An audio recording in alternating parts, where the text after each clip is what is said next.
Would you leave your riches to become a spiritual teacher? What would spark such a transformation? He had everything, then he threw it all away. Siddhartha was just 29. Palace walls, silk sheets, servants for everything. His father built him 3 palaces. Because heaven forbid the prince experience discomfort. But golden cages are still cages. He needed to be free. Then 4 encounters changed everything. An old man, bent and frail, a sick person writhing in pain. A corpse? Yes, a dead one.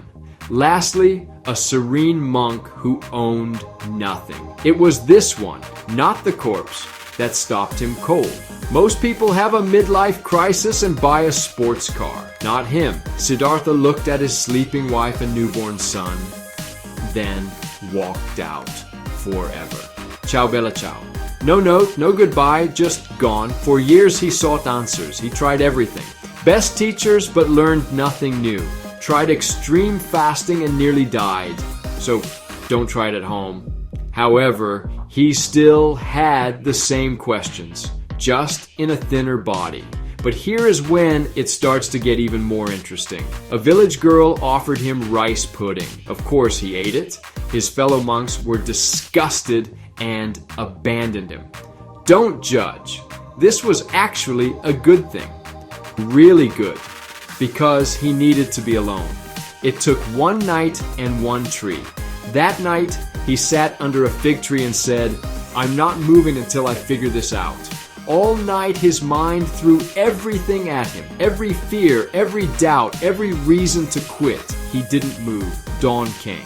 And with it, clarity. The sun does shine light, right? The questions that had tortured him for years suddenly had answers. His first thought.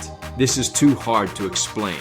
So, he almost didn't teach what he learned at all. However, he found those monks who'd left him for eating the pudding. And while they planned to ignore him once they saw him, they couldn't because he started talking. Whatever happened under that tree showed him the way, and raw truth does that. So, they became his first students. What is fascinating about his reinvention is that he didn't transform because he was special. He transformed because he was willing to sit with the hardest questions until they broke him open.